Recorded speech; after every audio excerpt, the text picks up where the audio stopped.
Hello everyone. Chhattisgarh PSC और व्यापम के previous year question discussion का ये हमारा 5वां वीडियो होने वाला है। और इस वीडियो में हम दंडकारण्य के पठार इस टॉपिक से संबंधित पुराने एग्ज़ाम्स में जो भी प्रश्न पूछे गए हैं उनकी चर्चा हम यहाँ पर करने वाले हैं। पिछले वीडियो में हम पूर्वी बघेलखंड का पठार, जशपुर सामरी पाट प्रदेश और महानदी बेसिन, इन टॉपिक से संबंधित जो भी प्रीवियस प्रश्न थे इन सभी की चर्चा कर चुके थे। आज हम शुरू करने जा रहे हैं, इस 5वें वीडियो में हम शुरू करने जा रहे हैं दंडकारण्य के पठार के बारे में।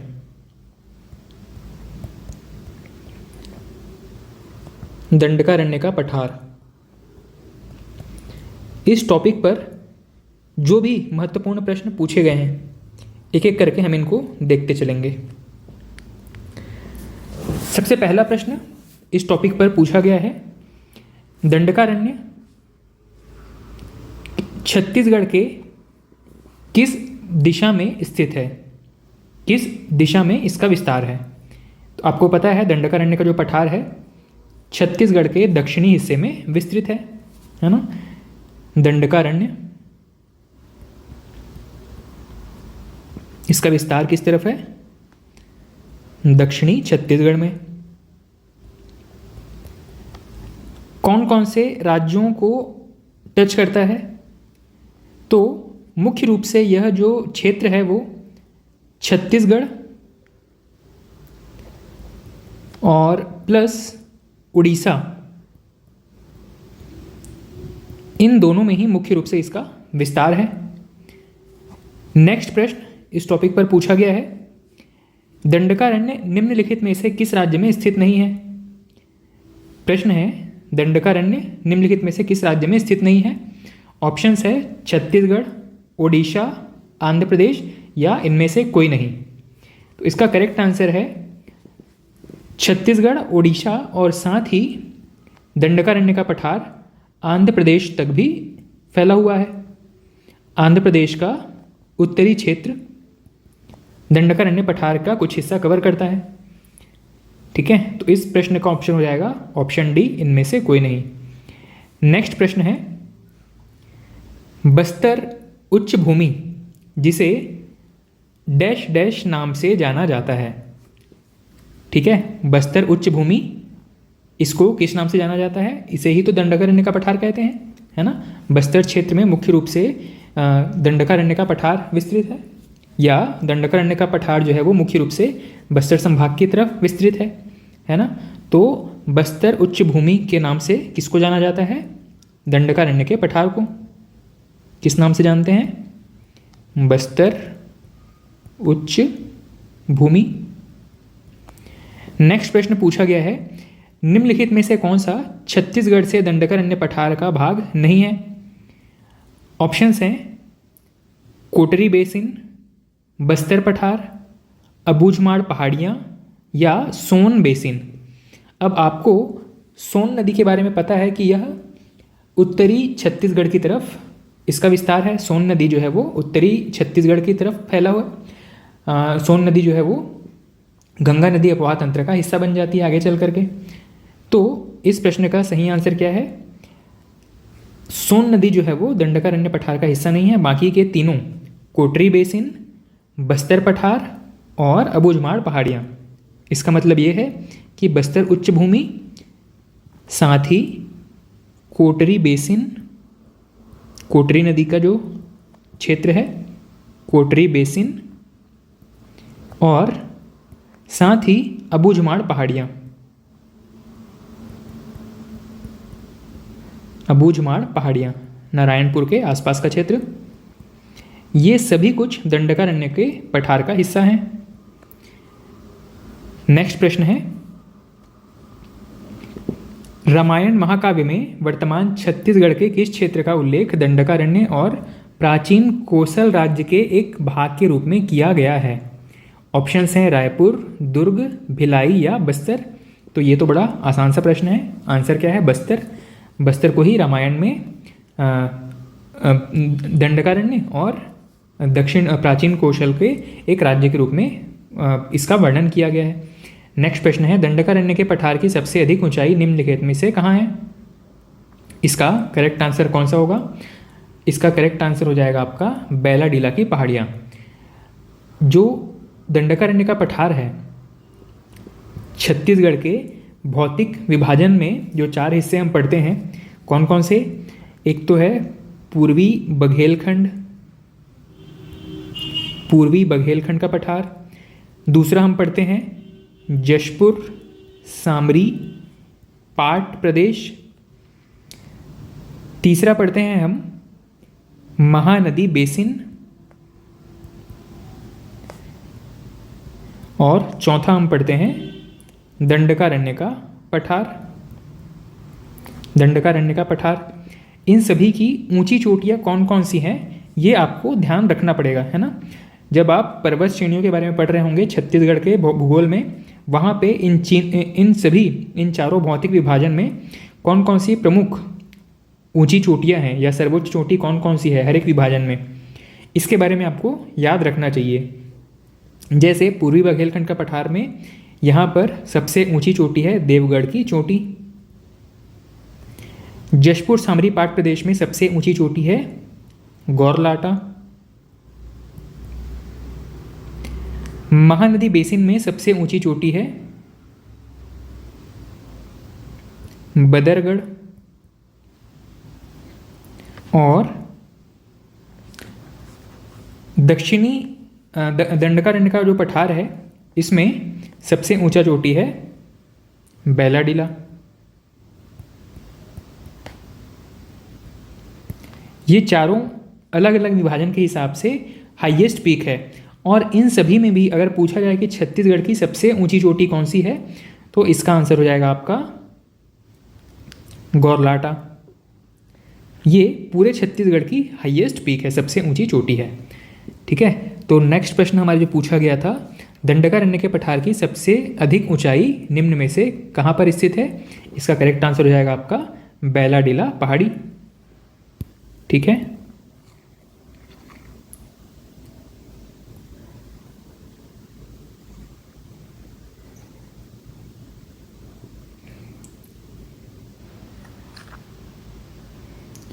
चलिए नेक्स्ट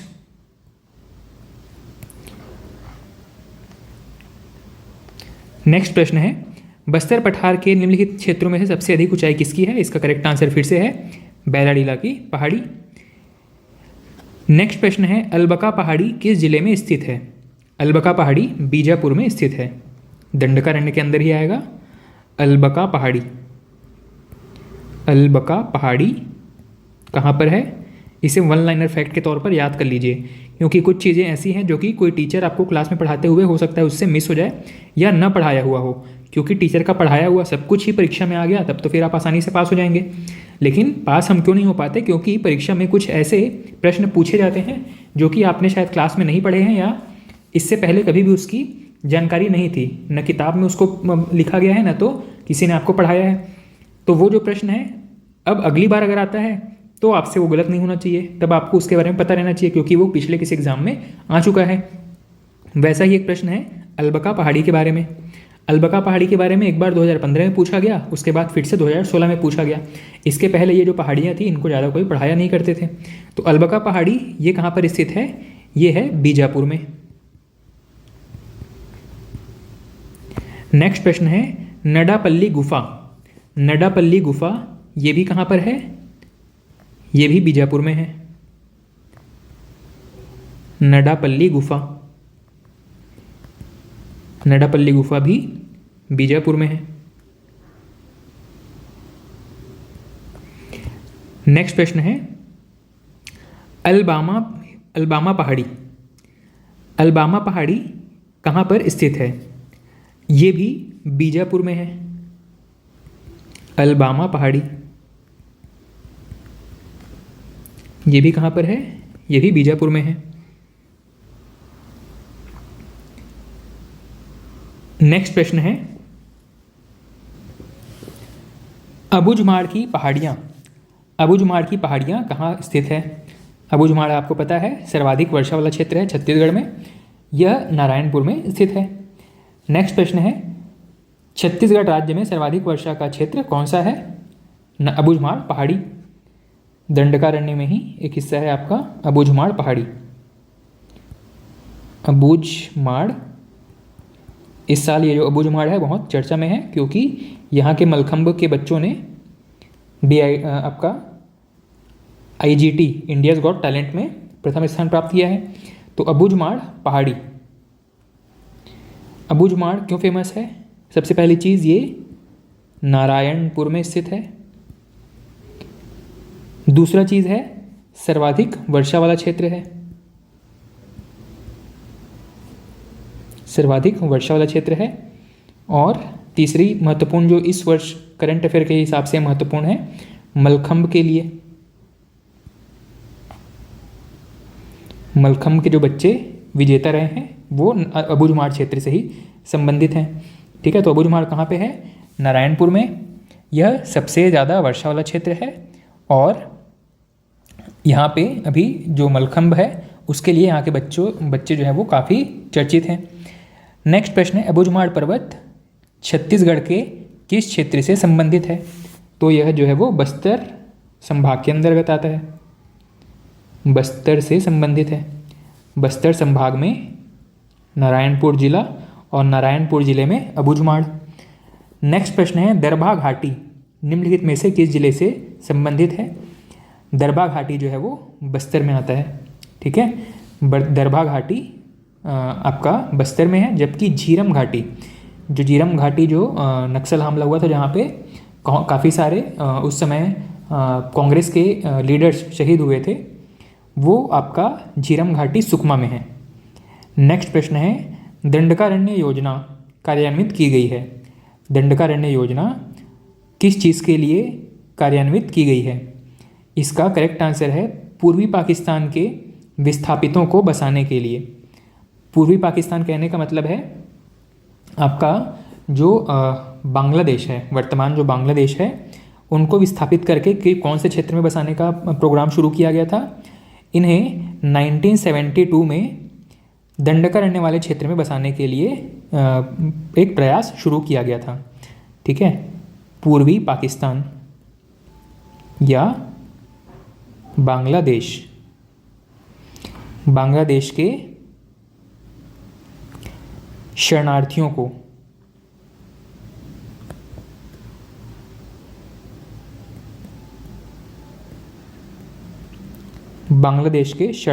को यहाँ पर बसाने का प्रयास शुरू किया गया था 1972 के दौरान। ठीक, नेक्स्ट प्रश्न है, गोदावरी नदी प्रणाली एवं महानदी प्रणाली अलग होती है कौन सी घाटी के द्वारा? इसका करेक्ट आंसर है केशकाल घाटी। केशकाल घाटी जो है वो केशकाल घाटी के उत्तर में महानदी और इसके दक्षिण की तरफ गोदावरी घाटी या गोदावरी नदी प्रवाहित होती है। ठीक है, ये जो ऐसे प्रश्न है वो मैपिंग से आपके सॉल्व हो जाते हैं, बहुत आसान प्रश्न है। मैपिंग से ये आप बिल्कुल आपके फिंगर टिप्स में या पूरे कॉन्फिडेंस के साथ आप इनको सॉल्व कर पाएंगे। नेक्स्ट प्रश्न है, छत्तीसगढ़ के किस जिले में तेलिन घाटी स्थित है? तेलिन घाटी कहाँ पर स्थित है? ये है कोंडागांव में।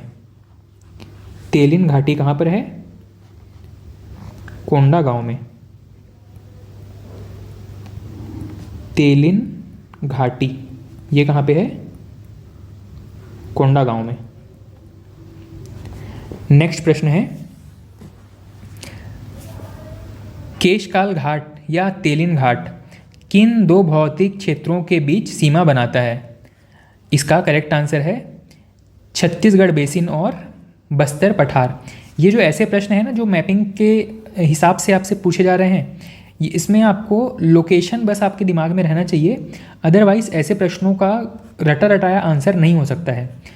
एग्जामिनर कई प्रकार से क्वेश्चन क्रिएट करेगा और जिसके हर क्वेश्चन के आंसर आपको किताब में नहीं मिलेंगे। ये थोड़े अप्लाइड किस्म के प्रश्न होते हैं, जैसा कि ये प्रश्न पूछा गया था, भौतिक विभाजन या भौतिक कौन कौन से क्षेत्र कहाँ पर हैं, कौन सा किसको सेपरेट करता है, अलग करता है। ऐसे प्रश्नों का उत्तर मैपिंग के थ्रू ही दिया जा सकता है। तो आपको दो चीज़ों पर थोड़ा सा वर्क करने की ज़रूरत है। एक है छत्तीसगढ़ का मैप और दूसरा है इंडिया का मैप। नेक्स्ट प्रश्न है, छत्तीसगढ़ में गोदावरी शबरी का मैदान कहाँ पर स्थित है? इसका करेक्ट आंसर है दंडकारण्य में। आपको पता है कि दोनों नदियाँ आपका दंडकारण्य वाले क्षेत्र से प्रवाहित होती है, दंडकारण्य के पठार में। नेक्स्ट है, छत्तीसगढ़ में सबसे ऊंची चोटी कौन सी है? इसका जिक्र मैं कर चुका हूँ। इसका करेक्ट आंसर यहाँ पे वैसे होना चाहिए था कौन सा? गौरलाटा। ये जो गौरलाटा चोटी है, इसका करेक्ट एग्जैक्ट अगर ऊंचाई देखा जाए तो ये है आपका 1225 मीटर। लेकिन ऑप्शंस में ये ऑप्शन अवेलेबल नहीं था। ठीक है, ऑप्शंस क्या क्या दिया है? बैलाडीला, मैनपाट, देवगढ़ या केशकाल। इनमें से कौन सी चोटी सबसे ऊंची चोटी है? तो क्योंकि अब गौरलाटा ऑप्शन में नहीं है, तो इन चारों में से कौन सा ऑप्शन है हमारे पास कौन सा अवेलेबल है? ऑप्शन में था आपका बैलाडीला। बैलाडीला जो कि 1210 मीटर ऊंची है। तो कई बार आपको गिवन ऑप्शंस के अकॉर्डिंग अपना आंसर चूज करना पड़ता है। अगर इस प्रश्न में गौरलाटा दिया गया होता तब तो यही करेक्ट आंसर होता, लेकिन गौरलाटा ऑप्शन में ही नहीं दिया गया है, तो हमारा करेक्ट आंसर हो जाएगा बैलाडीला। इस प्रश्न के लिए बैलाडीला जो है वो सबसे ऊंची चोटी है। नेक्स्ट प्रश्न है, नंदराज पहाड़ी कहाँ पर स्थित है? नंदराज पहाड़ी दंतेवाड़ा में स्थित है। नंदराज पहाड़ी, नंदराज पहाड़ी कहाँ पर है? दंतेवाड़ा में। नेक्स्ट प्रश्न है, गोदावरी व शबरी मैदान की समुद्र सतह से ऊंचाई कितनी है? गोदावरी व शबरी मैदान की समुद्र सतह से ऊंचाई कितनी है? इसका करेक्ट आंसर है 300 मीटर से कम। ऑप्शंस में थे 300 मीटर से कम, 300 से 350 मीटर, 350 से 400 मीटर या 400 मीटर से अधिक। तो इसका करेक्ट आंसर हो जाएगा आपका 300 मीटर से कम। गोदावरी व शबरी नदी के मैदान की समुद्र सतह से ऊंचाई कितनी है? औसत ऊंचाई कितनी है? 300 मीटर से कम। नेक्स्ट प्रश्न है, गढ़िया पहाड़ कहाँ स्थित है? गढ़िया पहाड़, गढ़िया पहाड़ ये स्थित है आपका कांकेर जिला में। गढ़िया पहाड़ कांकेर। नेक्स्ट प्रश्न है, कौन सी पहाड़ी छत्तीसगढ़ में स्थित नहीं है? तो आपको एटलीस्ट पहाड़ियों के नाम तो पता होने चाहिए, जैसे कि ऑप्शन में दिए गए हैं छुरी पहाड़ी, एक ऑप्शन है कोरिया पहाड़ी, एक है देवगढ़ पहाड़ी और एक है बड़वानी पहाड़ी। तो मेरे ख्याल से आप इसका आंसर दे पाएंगे अगर आपने एक बार छत्तीसगढ़ का जीएस ज्योग्राफी वाला सेक्शन कंप्लीट कर लिया है, तो इसका आंसर आप बहुत आसानी से दे पाएंगे। छुरी मतिरिंगा की पहाड़ी हमने पढ़ा हुआ है, कोरिया की पहाड़ी भी आप जानते हैं, देवगढ़ की पहाड़ी भी हमने सुना हुआ है, बड़वानी पहाड़ी के बारे में हमने नहीं सुना है। असल में यह जो बड़वानी पहाड़ी है यह मध्य प्रदेश में स्थित है। नेक्स्ट है, गोलापल्ली का पठार। गोलापल्ली, गोलापल्ली का पठार, गोलापल्ली का पठार किस तहसील में स्थित है? इसका करेक्ट आंसर है कोंटा तहसील। कोटा नहीं है ना, कोंटा है। कोंटा कहाँ पे है? यह सुकमा वाले क्षेत्र में आ जाता है। सुकमा जिले में आएगा कोंटा तहसील, प्रदेश का सबसे दक्षिणी हिस्सा। गोलापल्ली का पठार कोंटा तहसील में स्थित है। नेक्स्ट है, तेलिन घाटी किन दो अपवाह तंत्रों को अलग करती है? इसका आंसर हम पहले ही देख चुके हैं, गोदावरी और महानदी को। गढ़िया पहाड़ छत्तीसगढ़ के किस भौतिक विभाग में अवस्थित है? इसका करेक्ट आंसर है आपका दंडकारण्य का पठार, क्योंकि गढ़िया पहाड़ कहाँ पर स्थित है? कांकेर में, और कांकेर किस क्षेत्र में आ जाएगा आपका? दंडकारण्य पठार के अंदर। नेक्स्ट प्रश्न है, खुरसेल घाटी किस जिले में अवस्थित है? खुरसेल घाटी ये अवस्थित है नारायणपुर में। नारायणपुर में ही खुरसेल घाटी। नारायणपुर कहाँ गया? नारायणपुर की चर्चा हम कर रहे थे। नारायणपुर में ही आपका खुरसेल घाटी।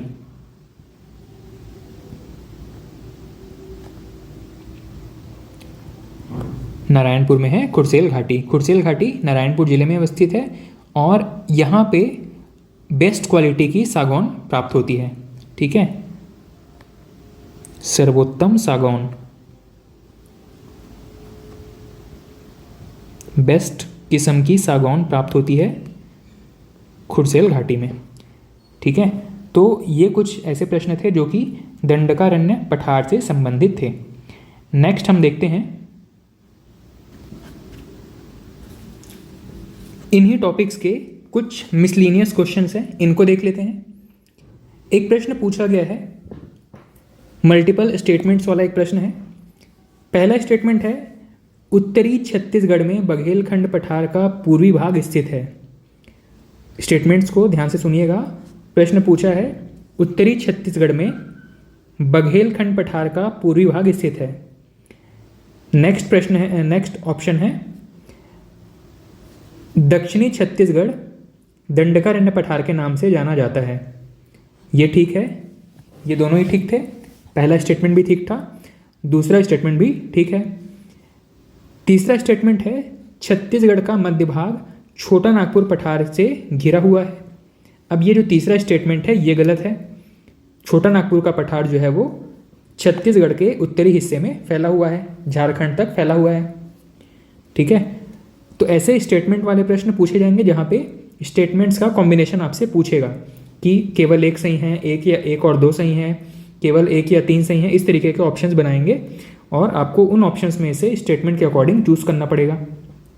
खैर, इस प्रश्न में पहला और दूसरा स्टेटमेंट ठीक था, मतलब उत्तरी छत्तीसगढ़ का उत्तरी भाग जो है वो पूर्वी बघेलखंड का पठार कहलाता है और दक्षिणी भाग जो है वो दंडकारण्य का पठार कहलाता है।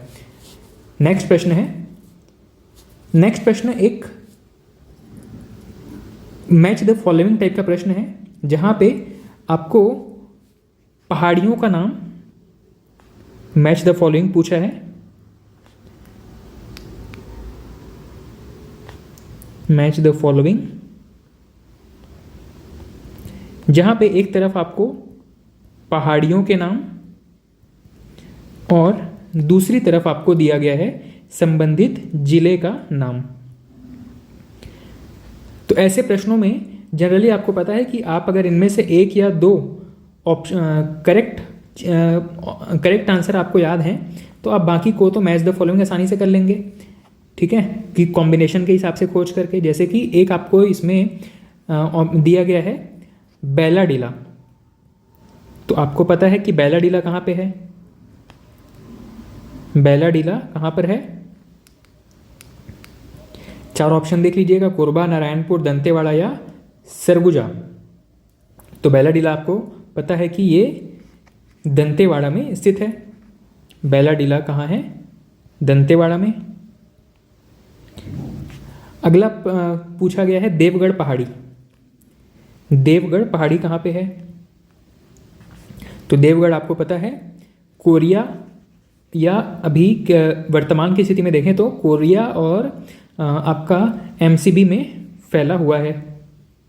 कोरिया जिला और एमसीबी जिला में, Korea and MCB, Manendragarh, Chirmiri, Bharatpur. Next Udaipur पहाड़ियाँ। उदयपुर जो है वो कोरबा, सरगुजा, रायगढ़ के आसपास फैला है। और एक ऑप्शन है इसमें नारायण, आपका अबूझमाड़। तो अबूझमाड़ आपको पता है नारायणपुर में। तो इस तरीके का कोई भी मैच द फॉलोइंग टाइप का प्रश्न पूछा जा सकता है। ये सिर्फ एक आपको कह सकते हैं कि एक डेमो के लिए था कि ऐसा प्रश्न भी एग्जाम में पूछा गया है। ठीक है, तो केवल इसको रट लेने से आपका जो प्रश्न है वो सॉल्व नहीं हो पाएगा, क्योंकि ऐसे कई प्रकार के प्रश्न यहाँ पे ड्राफ्ट किए जा सकते हैं। मैं आपसे पैटर्न डिस्कस करने का प्रयास कर रहा हूँ कि आपको कम से कम प्रमुख पहाड़ियों के नाम और उनके जिलों के नाम पता होने चाहिए। नेक्स्ट प्रश्न है, छत्तीसगढ़ के उत्तर में पहाड़ियाँ पार्ट है और मध्य छत्तीसगढ़ एक मैदानी क्षेत्र है। आपको स्टेटमेंट चूज करना है कि कौन सा सही है कौन सा गलत है। छत्तीसगढ़ के उत्तर में पहाड़ियाँ और पार्ट प्रदेश हैं।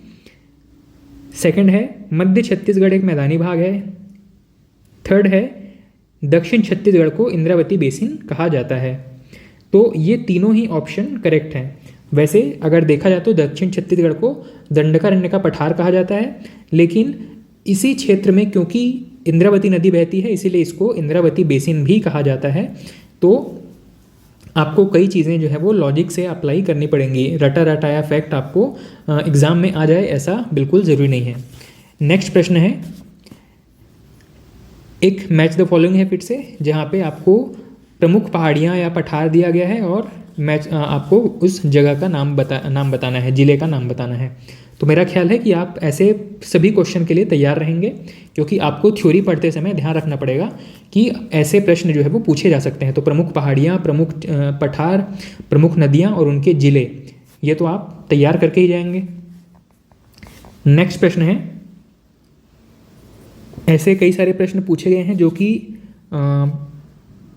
प्रमुख पहाड़ हो गए या प्रमुख पठार हो गए और उनके क्षेत्र, जैसे कि यहीं पे जो मैं प्रश्न आपसे डिस्कस कर रहा था, मैन पार्ट कहाँ पर स्थित है, सामरी पार्ट कहाँ पर स्थित है, जारंग पार्ट कहाँ पर स्थित है, ठीक है, और बैलाडीला कहाँ पर स्थित है। इस प्रकार के प्रश्न का एक फिर से कॉम्बिनेशन दिया गया है। अगला प्रश्न जो है वो एक स्टेटमेंट बेस्ड क्वेश्चन है। केशकाल घाटी बस्तर के पठार की पूर्वी सीमा है। आप ट्राई करते चलिए कि इनमें से कौन सा सही है कौन सा गलत है। तो केशकाल बस्तर के पठार की पूर्वी सीमा है, क्या ये ठीक है? तो याद रखिएगा, केशकाल जो है वो उत्तरी सीमा है। केशकाल यह केशकाल घाटी ये जो है आपका बस्तर पठार का उत्तरी सीमा है।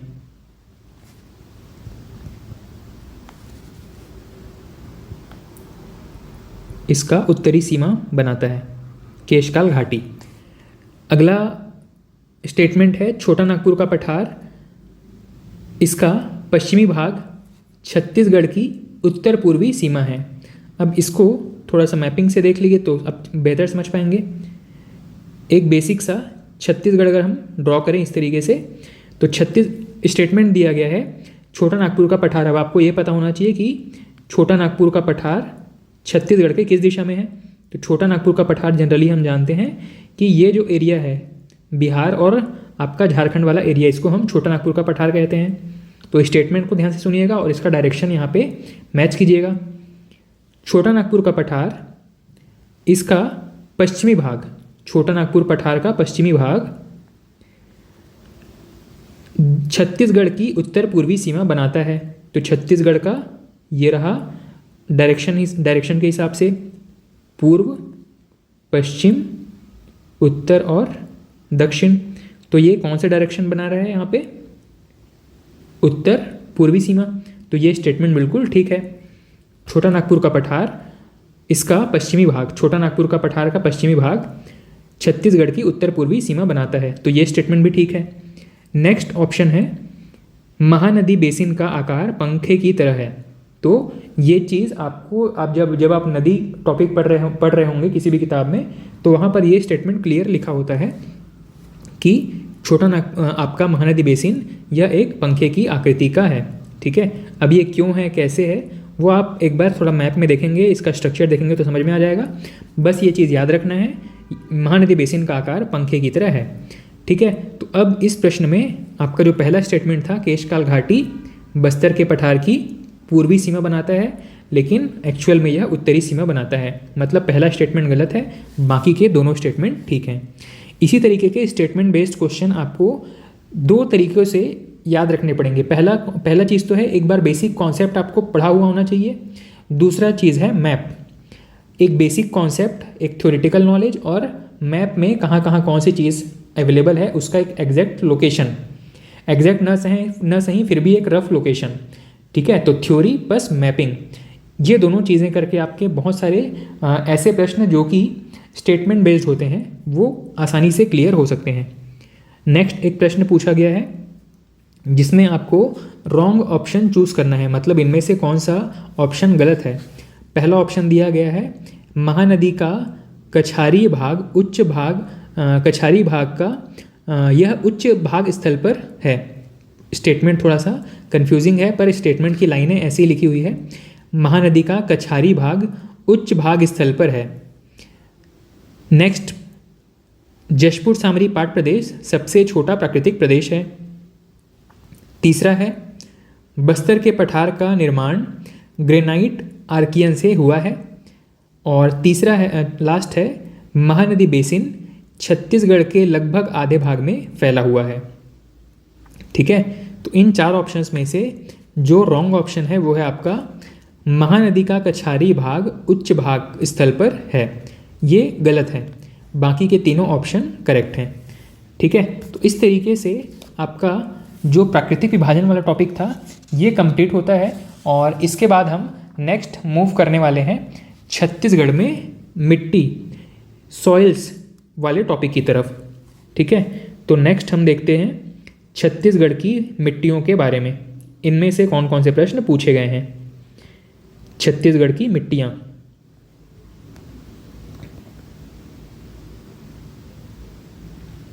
छत्तीसगढ़ की मिट्टियाँ।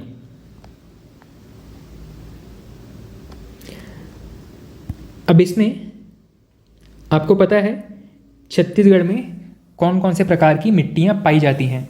तो एक बेसिक थ्योरी वैसे आप पहले ही पढ़ चुके होंगे, लेकिन ध्यान रखिएगा कि छत्तीसगढ़ में 5 प्रकार की मिट्टियाँ पाई जाती हैं मुख्य रूप से। इसमें सबसे पहला है लाल पीली मिट्टी, लाल पीली मिट्टी। दूसरा टाइप है बलुई मिट्टी, इसी को रेतीली मिट्टी भी कहा जाता है, बलुई मिट्टी या रेतीली मिट्टी। तीसरा टाइप है लेटेराइट मिट्टी। चौथा टाइप है काली मिट्टी।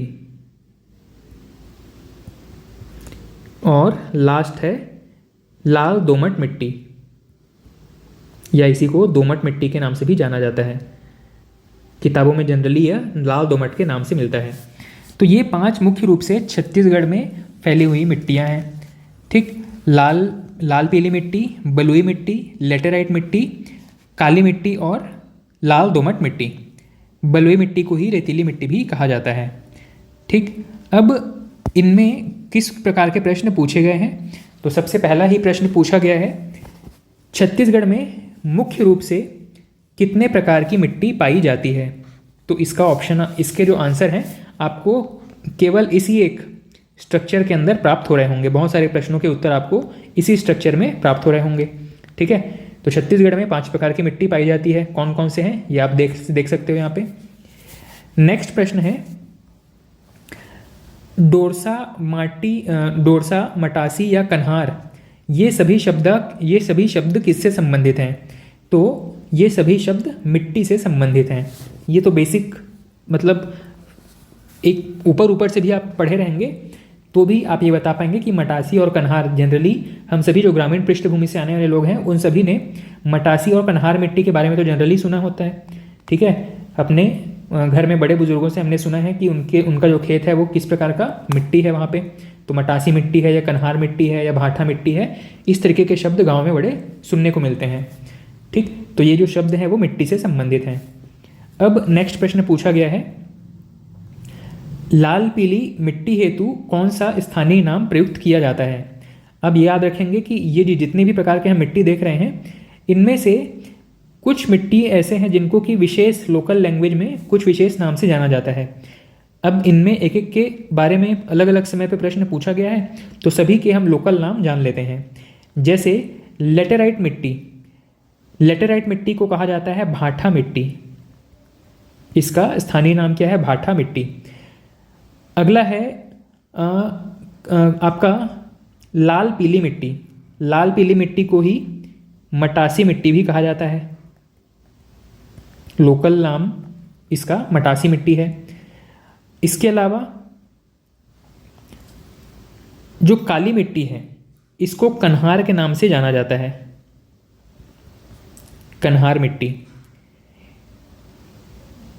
और जो एक और मिट्टी है आपका रेतीली मिट्टी या बलुई मिट्टी,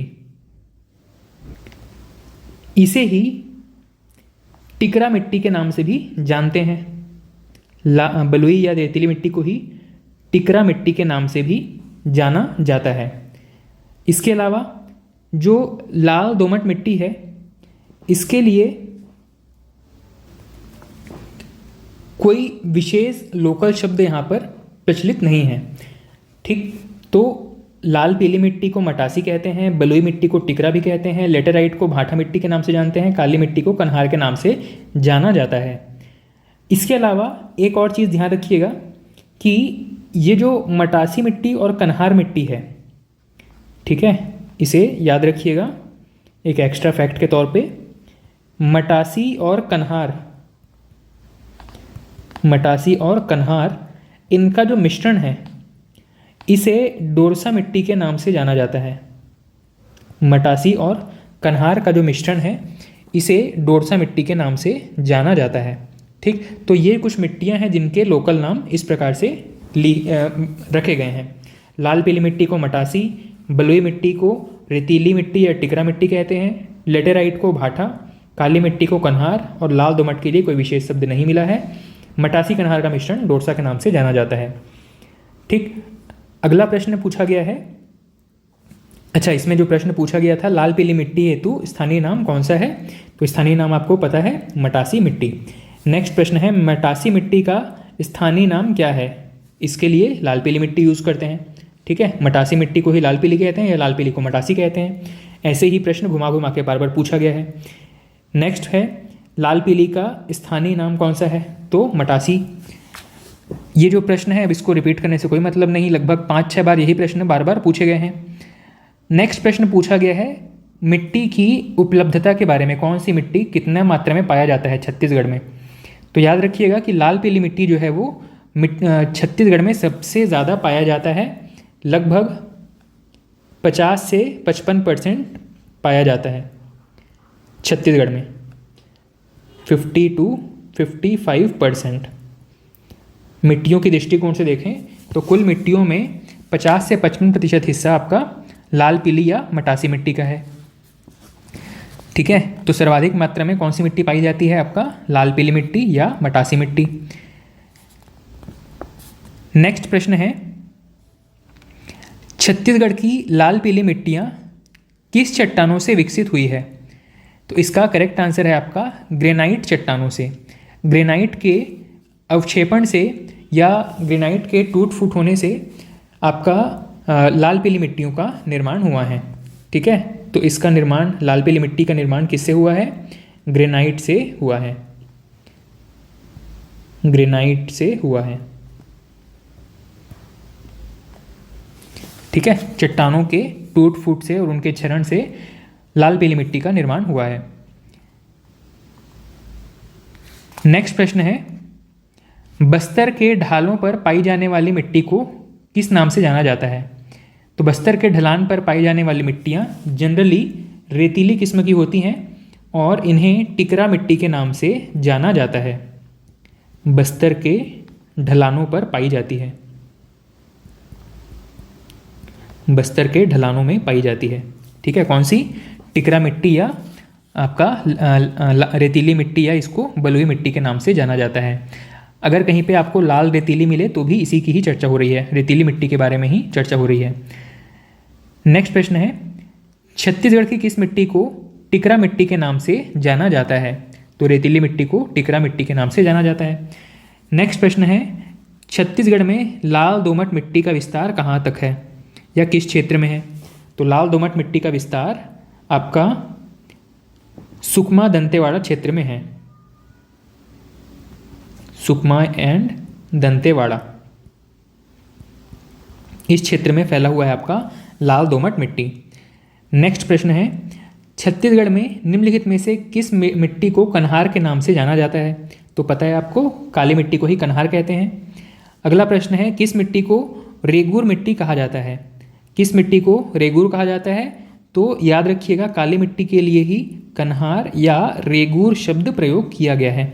कन्हार मिट्टी को ही काली मिट्टी को ही कन्हार या रेगूर मिट्टी के नाम से जाना जाता है। अगला प्रश्न है छत्तीसगढ़ की उच्च भूमि में पाई जाने वाली काली मिट्टी को क्या कहते हैं, करेक्ट आंसर है भर्री। इसका मतलब है कि काली मिट्टी को ही भर्री के नाम से भी जाना जाता है। ये ठेठ छत्तीसगढ़ी शब्द है। ऐसे शब्द जो है वो एग्ज़ाम में पूछे गए हैं और पूछे जाते रहेंगे, क्योंकि छत्तीसगढ़ी भाषा के शब्दावलियों को भी आपको ध्यान रखना चाहिए। तो भर्री एक ठेठ छत्तीसगढ़ी शब्द है और इसको यूज़ किया जाता है काली मिट्टी को डिनोट करने के लिए। ठीक है, नेक्स्ट प्रश्न है, छत्तीसगढ़ का निम्नलिखित मिट्टियों में से कौन सा किसमें चीका की मात्रा अधिक होती है? तो कन्हार या काली मिट्टी में चीका की मात्रा अधिक होती है, मतलब बारीक टाइप का जो एक कह सकते हैं कि एक पाउडर जैसा जो पदार्थ होता है जो मिट्टी की चिपचिपाहट का कारण बनता है। ठीक है, इसमें मिट्टी मिलाने पर यह काफ़ी चिपचिपा हो जाता है। ठीक, ये जो पदार्थ है इसी को चीका कहा जाता है। ठीक है, इसमें चीका की मात्रा अधिक होती है, काली मिट्टी में चीका की मात्रा अधिक होती है। ये जो है वो जो चीका है वो बिल्कुल बारीक पाउडर जैसा अगर जो मटेरियल है इसी को चीका कहा जाता है, जो कि काली मिट्टी में बहुत ज़्यादा पाया जाता है। और काली मिट्टी के बारे में ही कुछ और एक्स्ट्रा फैक्ट्स आपको याद रखने चाहिए काली मिट्टी के बारे में।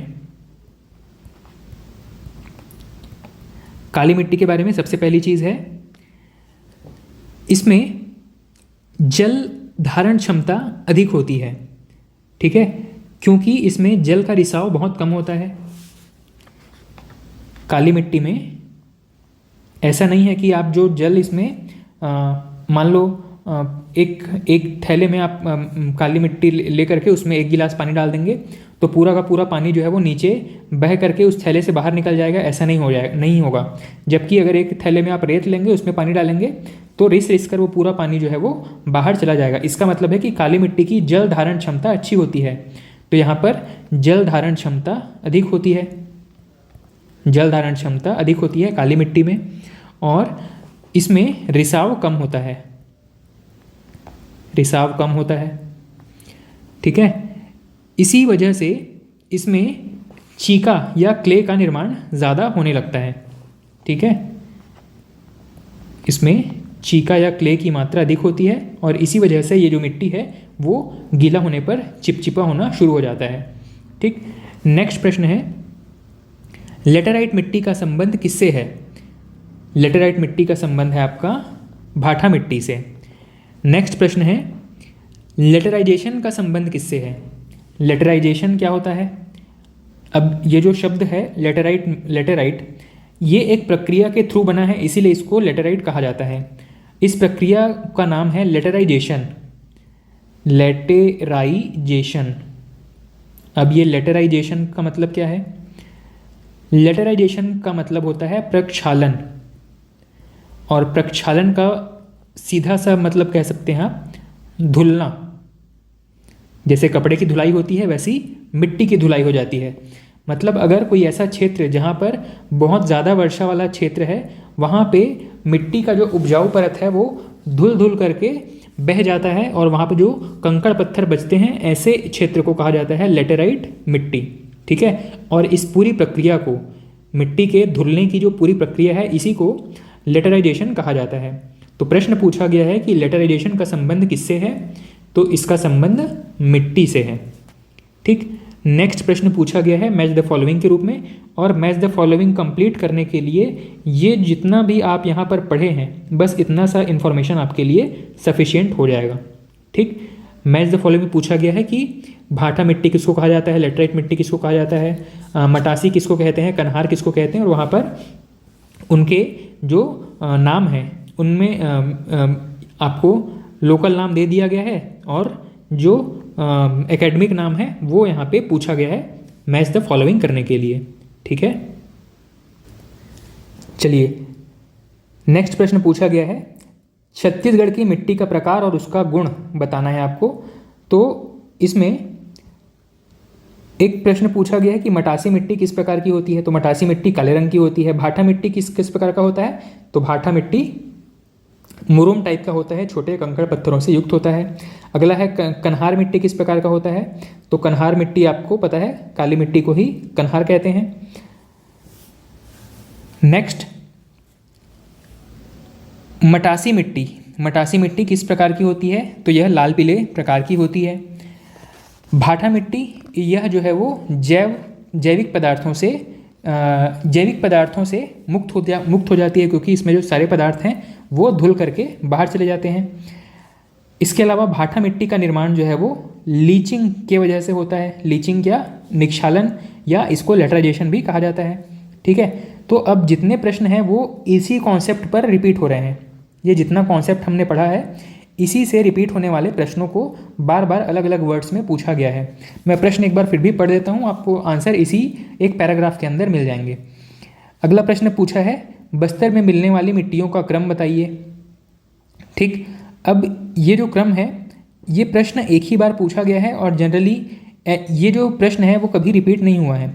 यहाँ पर कुछ लोकल शब्दावली हैं, जैसे कि मरहान, टिकरा, बाड़ी और गभार।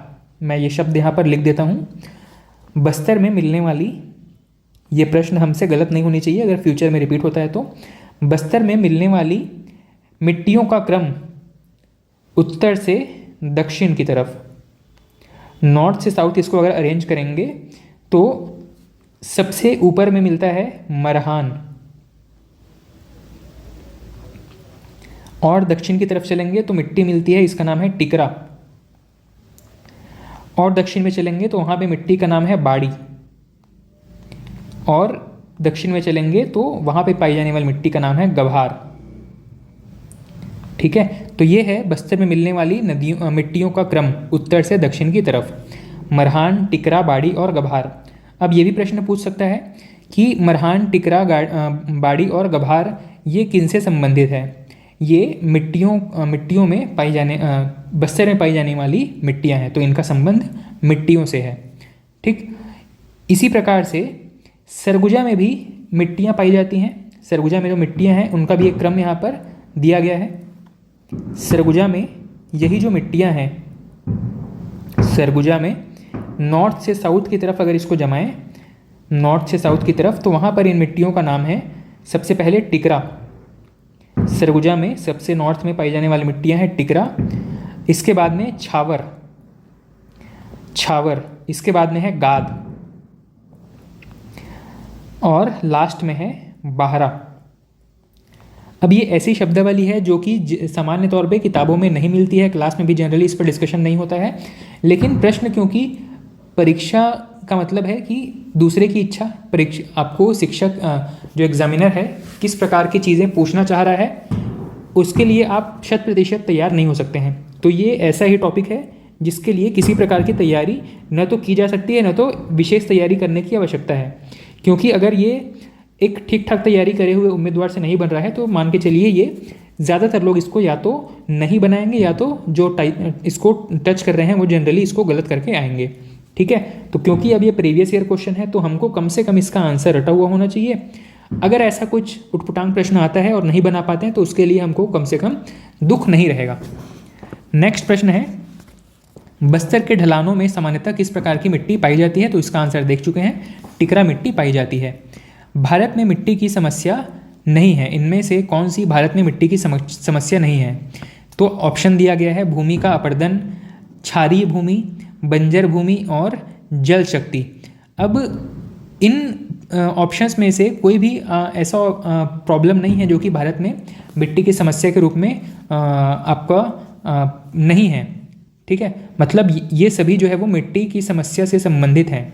भूमि का अपरदन होता ही है, क्षारीय भूमि भारत में है ही है, बंजर भूमि भारत में है ही है, और जल शक्ति मतलब जब हाइड्रो पावर प्रोजेक्ट बनता है तो नदियों के आसपास का जो भूमि है वो भी मिट्टी को मतलब वहाँ की जो मिट्टी है वो डूब जाती है। उस नदी के पीछे जो पानी इकट्ठा होता है वहाँ पर एक डैम बनाएंगे तो वहाँ पर जो बाढ़ का पानी इकट्ठा होगा वहाँ पर मिट्टी जो है वो डूब जाती है। तो ये सभी जो है वो भारत में मिट्टी से संबंधित समस्या है, और इसी वजह से क्योंकि इसमें करेक्ट ऑप्शन चूज करना संभव नहीं था, इस प्रश्न को विलोपित कर दिया गया था। ठीक है, नेक्स्ट प्रश्न है, परिय शब्द का तात्पर्य क्या है। परिय शब्द का तात्पर्य होता है ऐसा क्षेत्र जिस पर खेती न की जा रही हो। ठीक है, नेक्स्ट प्रश्न है, छत्तीसगढ़ की मिट्टी इनमें से किससे समृद्ध है। तो छत्तीसगढ़ की जो मिट्टी है जनरली आयरन से समृद्ध है और इसी वजह से इसका जो रंग है वो हल्का लाल है। ठीक, तो छत्तीसगढ़ की मिट्टी आयरन से समृद्ध है। नेक्स्ट प्रश्न है, छत्तीसगढ़ में कन्हार मिट्टी मुख्य रूप से किस तरह की भूमि में पाई जाती है?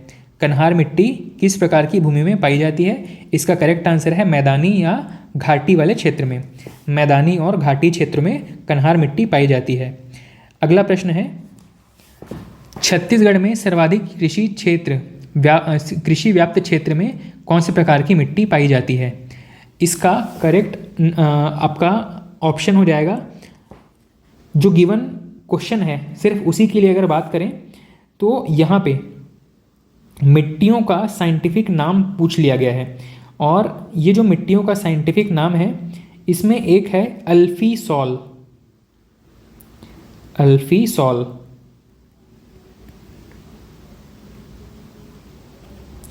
मिट्टी का ही एक टाइप है अल्फीसॉल। ये जो मिट्टी का जो टाइप है ये छत्तीसगढ़ के सर्वाधिक कृषि वाले क्षेत्र में पाई जाने वाली मिट्टी है अल्फीसॉल। नेक्स्ट प्रश्न है, छत्तीसगढ़ में मृदा क्रम एंटीसॉल का स्थानीय नाम क्या है? तो एंटीसॉल किसको कहा जाता है? भाठा मिट्टी को। ठीक है, भाठा मिट्टी को एंटीसॉल कहा जाता है। एंटीसॉल कहा जाता है भाठा मिट्टी को। अब आपका एक काम यहाँ पर ये है, एक टास्क यहाँ पर ये है कि जितनी मिट्टियाँ हैं इनके साइंटिफिक नाम आपको याद कर लेने हैं। ठीक है, अल्फीसॉल, एंटीसॉल, ऐसे ही अलग अलग नाम हैं। एक शब्द आपको और मिलेगा इंसेप्टिसॉल, और एक शब्द मिलेगा आपको वर्टिसॉल। ये जो शब्द हैं कौन सा किस मिट्टी के लिए यूज़ होता है, या छत्तीसगढ़ की जितनी मिट्टियों के प्रकार हैं उनमें उनके साइंटिफिक नाम क्या हैं, ये एक छोटा सा टास्क और है जो कि एक नए टाइप का प्रश्नों का ट्रेंड बन रहा है। अभी हाल ही में प्रश्न पूछे गए हैं 2021-22 में। इससे पहले इस टाइप के साइंटिफिक नाम वाले प्रश्न नहीं पूछे गए हैं, मिट्टियों के साइंटिफिक नाम वाले प्रश्न नहीं पूछे गए हैं। ये हाल ही के 1-2 वर्षों में ये ट्रेंड देखा जा रहा है और हो सकता है कि ये आगे भी कंटिन्यू रहे। नेक्स्ट प्रश्न है, मटासी मिट्टी के बारे में कौन सा कथन सही है या सही नहीं है? इस तरीके का एक प्रश्न पूछा गया है। तो मटासी मिट्टी के बारे में मैंने जितनी चीज़ें आपसे डिस्कस की हैं, ठीक है, इसे लाल पीली मिट्टी कहा जाता है, ग्रेनाइट से निर्मित है, सर्वाधिक भाग में पाई जाती है, इन्हीं को लेकर के एक स्टेटमेंट 3-4 स्टेटमेंट बनाए गए हैं, और वहाँ से आपको एक ऑप्शन वहाँ से एलिमिनेट करना है। तो ये बड़ा आसान सा एक प्रश्न है यहाँ पे, जिसमें ये पूछा गया है कि एक स्टेटमेंट है कि यह छत्तीसगढ़ के 30% भाग पर पाई जाती है।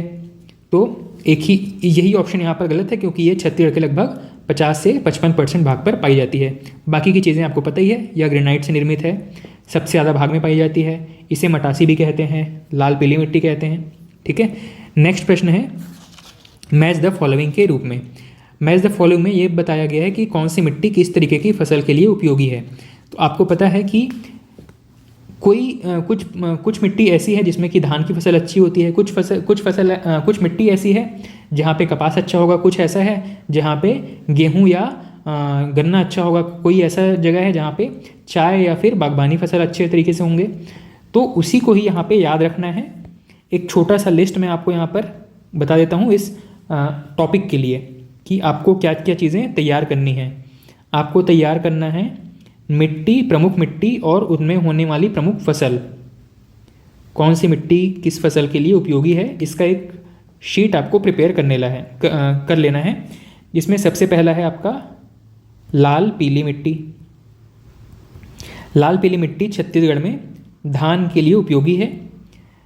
नेक्स्ट है बलुई मिट्टी या रेतीली मिट्टी, ये आपका ज्वार, बाजरा या मोटे अनाज के लिए उपयुक्त है। अगला है काली मिट्टी। काली मिट्टी आपको पता है गेहूं और गन्ना के लिए, गेहूं हो गया, गन्ना हो गया, कपास हो गया, इन सभी के लिए महत्वपूर्ण है काली मिट्टी। और एक है लेटेराइट मिट्टी। लेटेराइट मिट्टी यह आपको चाय हो गया या बागबानी फसल हो गए, इनके लिए महत्वपूर्ण है आपका लेटेराइट मिट्टी।